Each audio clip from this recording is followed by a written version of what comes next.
a lot of primary care providers are not happy with the status quo. We don't like the fact that we have to wait till somebody's sick in order to really impart our clinical judgment. Welcome to Startup Health Now, the podcast where we celebrate the entrepreneurs and innovators who are transforming health. I'm your host, Logan Plaster.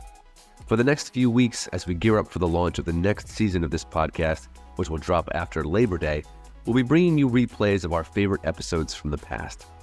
This week, we're bringing back our most downloaded episode from the last year. Interestingly, it wasn't with a guest from a top VC firm or a Fortune 100 company. It was a conversation with Dr. Robert Wilson, a family physician who runs a multi-site medical practice in Tennessee. Dr. Wilson popped up on our radar because he was an early partner for PreventScripts, a startup that's a part of the Startup Health portfolio. PreventScripts, led by Brandi, Harless, and Dr. Natalie Davis, has created a platform that helps family docs like Dr. Wilson identify patients who would benefit from chronic care management. Perhaps the appeal of this conversation and why it received double the downloads of our typical episode was that it offers a bridge from innovation to commercialization. Ideas are great, but they're not worth much in healthcare without real-world, boots-on-the-ground, roll-up-your-sleeves implementation. And that's exactly where Dr. Wilson lives every day. Dr. Wilson shares why he was interested in partnering with a healthcare startup even in the early stages and offers some advice for other founders looking for clinical partners. Let's get to it. Dr. Wilson, thank you so much for taking time with me at Startup Health. And I want to just start by understanding your medical practice, CovenantCare. Tell me about the providers that are on your team and your typical patient population. Sure, yeah. CovenantCare is a multi-location single specialty group composed of family medicine providers. We have 4 physicians and 8 advanced practice providers spread across 4 locations in 3 counties. So 2 of which are pretty rural, and 2 of our offices are also located in Clarksville, Tennessee, which is, fairly large and Tennessee standards. Got it. Are all your clinics in Tennessee? Correct. Yeah. Right now they're all still in Tennessee. Yeah. There's a lot of talk, a lot of chatter about the state of primary care, especially in our world of health innovation and the challenges and the barriers to care that exists for preventative health. And I just wanted to hear from you what you feel like the current state of primary care is in the United States, looking at your slice of it. Yeah, I think the best way to probably say is probably transition. Transition is things that there's transition in, are patients seen primarily by a physician or are they seen by advanced practice providers? There's transition from your traditional fee-for-service model to quality-based model, value-based care models. So there's quite a few transitions that are happening within the primary care sphere at this point. And it's kind of a little bit of a challenge to kind of navigate it all and try to figure out which bucket you should be kind of focusing on in terms of our limited set of resources. So transition would be the best analogy I can give for primary care. What is pushing those transitions? What are the drivers and the incentives behind the various ones you just mentioned? Well, obviously payers, they kind of drive. What they'll pay for. Yeah, what they'll pay for. Medicare is a big driver. They have implemented several primary care focused initiatives over the last several years. CovenantCare was part of one of those early adopters to what's called the Comprehensive Primary Care Initiative.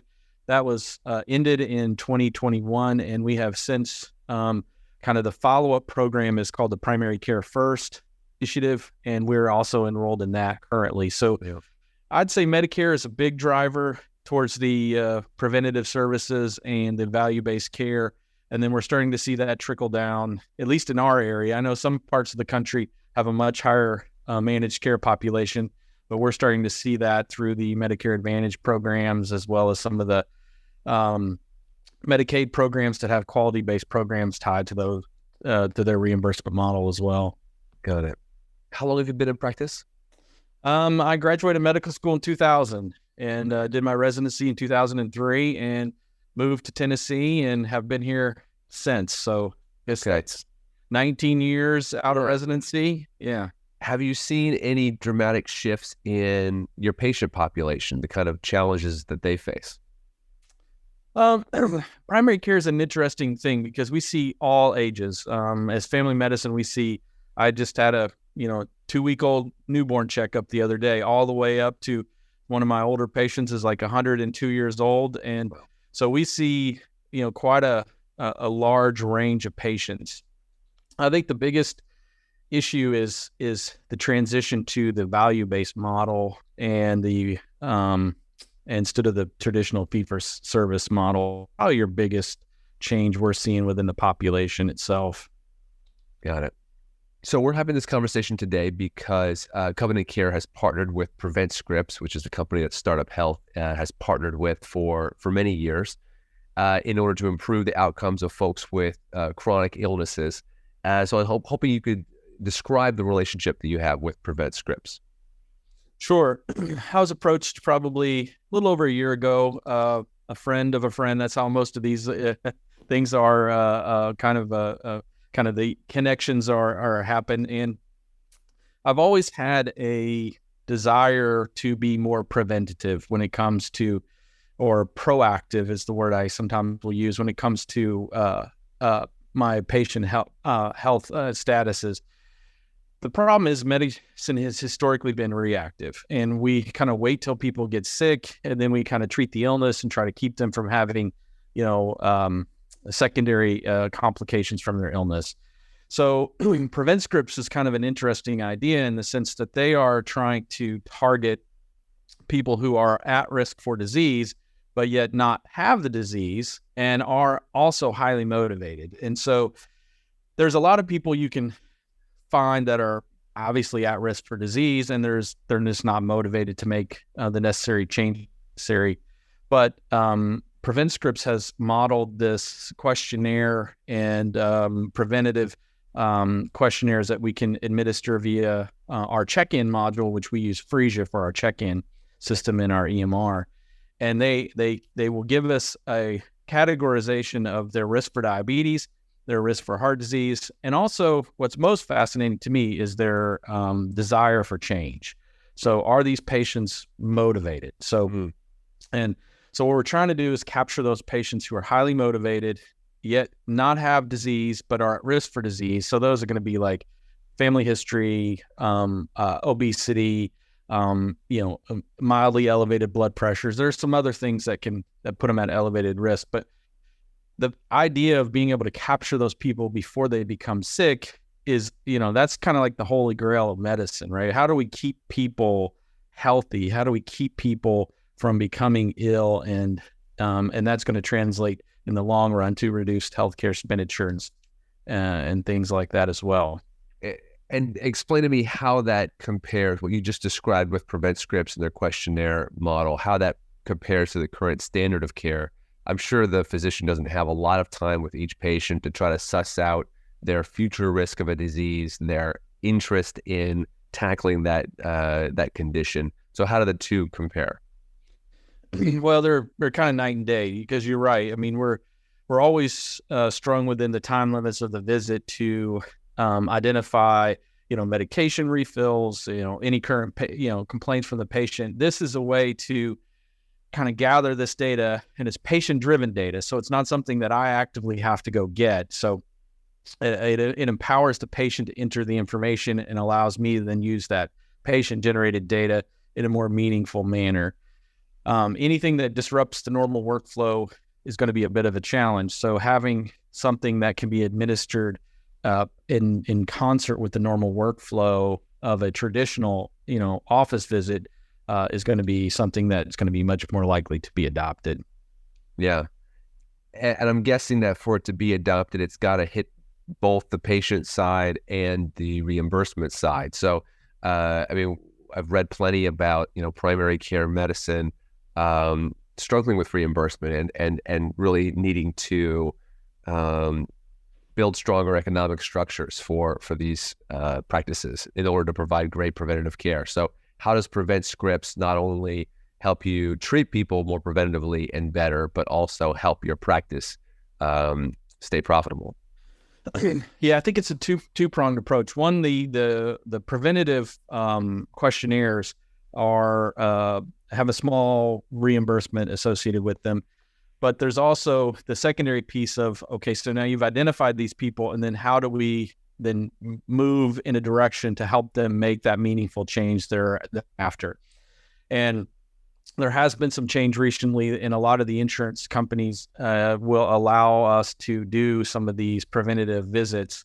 They're a little bit lower reimbursement than a traditional, E&M code, but you can do multiple visits over the course of 4 to 6 months, and you're truly trying to help the patient and guide the patient into improving their overall risk stratification and lower their overall risk of heart disease and diabetes.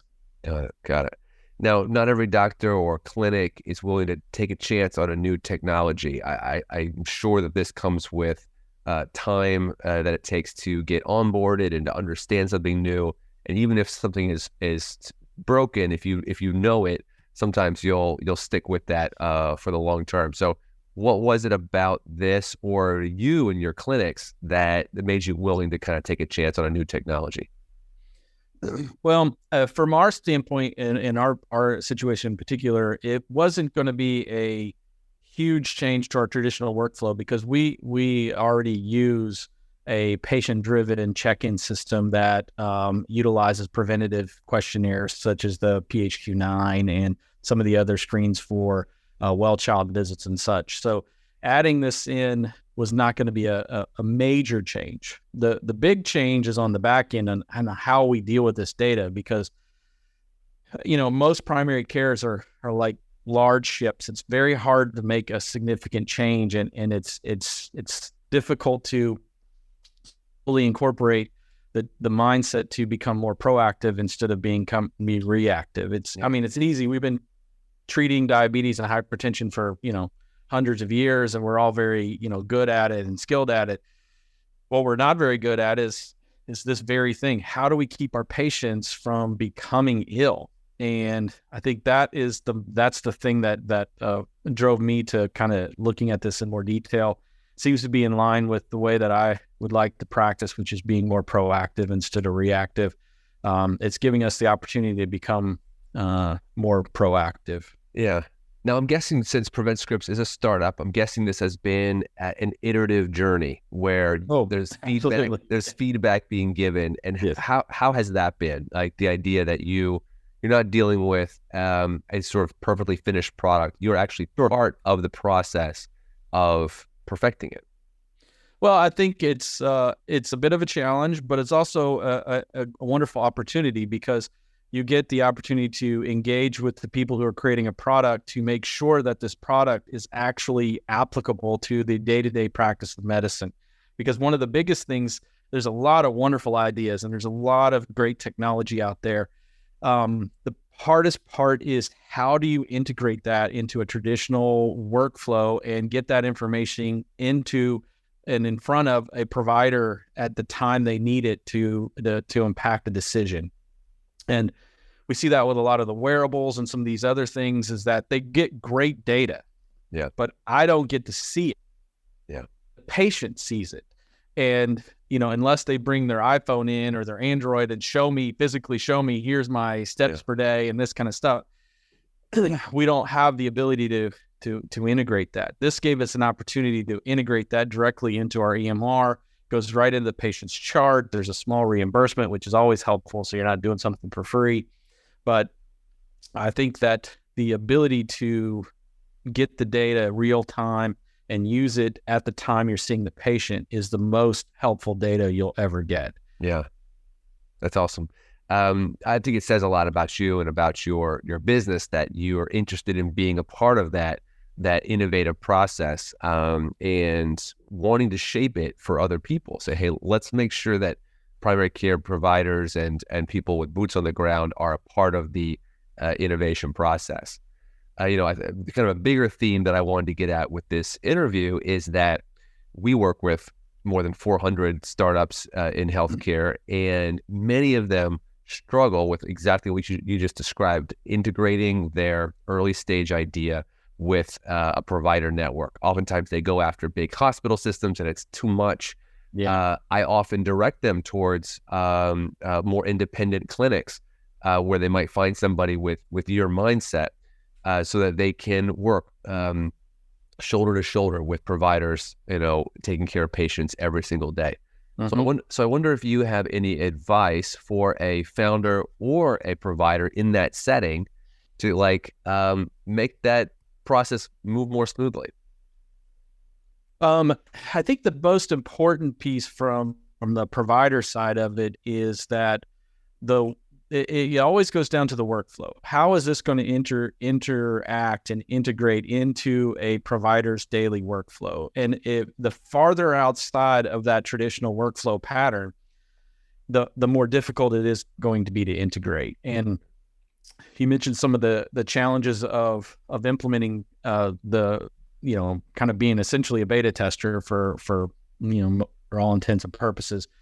Is how do you get that data in real time? How do you get it into the chart? How do you impact workflow with the least amount of disruption as possible? And I think the ideas are excellent. It's just how do we implement them, and trying to find somebody who's willing or able, sometimes that's even more important, to integrate or try something new. I mean, it's going to be a bit of a challenge. I mean, it would be nice if there was, some sort of kind of system where you could hook up people who might be interested in that, because a lot of primary care providers are not happy with the status quo.